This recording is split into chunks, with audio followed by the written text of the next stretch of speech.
So the question is, how fast do the benefits occur when someone stops smoking? And this may motivate you to stop smoking. Within 20 minutes, your blood pressure starts to reduce, your heart rate starts to come down.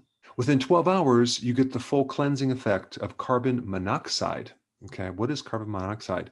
Well, it's slightly different than carbon dioxide, but what it will do, it locks up the hemoglobin in your blood and reduces your ability to carry oxygen.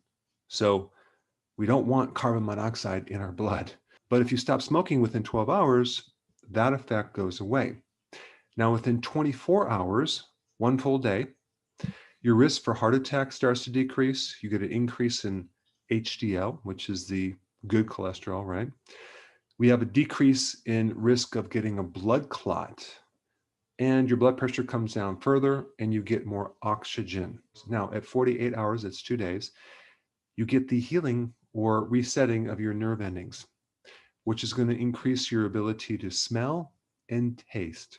Now, within 72 hours, that's 3 days, you deplete your nicotine levels, okay? So we get rid of the nicotine, but this is where you get withdrawal symptoms, okay? Irritability, moodiness, etc. So what can you do to counter some of these effects?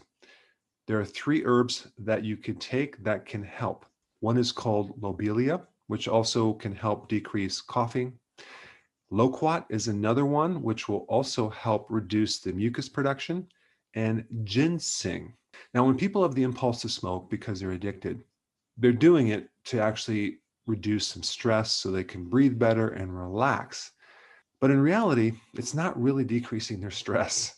It's very temporarily fixing the withdrawal symptoms until you feel the urge to smoke again. And if you are a smoker, you know that happens pretty quickly because most people smoke quite a few cigarettes through the day.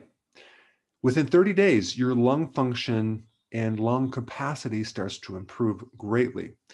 Your coughing decreases and you actually have better endurance when you exercise. Within 1 to 3 months, you get better circulation. Within 9 months, your lung heals to a significant degree. The cilia in the lung. The cilia are the things that remove the mucus and the toxins. Within 1 year, your risk for getting heart disease decreases by 50%. Within 5 years, your arteries widen and you have a decreased risk of getting a clot. Now, the toxins that occur when you smoke cause a constriction in your arteries, except for one artery, and that's the coronary.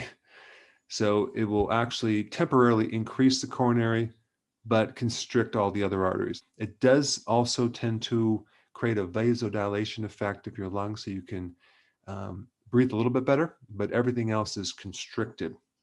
Now, within 10 years, your risk of getting lung cancer decreases by 50%. Now, by year 15, if you can make it that long, you now have the same risk factors of cardiovascular disease as a non-smoker. Hey, before you go real quick, I have a course entitled How to Bulletproof Your Immune System. It's a free course. I want you to take it. And here's why. Here's you. Here is your environment. Everyone is focused on this over here, avoiding your environment. But what about here? What about strengthening your immune system? That's what's missing. This course will show you how to bulletproof yourself, and so you can tolerate and resist your environment much better by strengthening your own immune system. I put a link down in the description right down below. Check it out and get signed up today.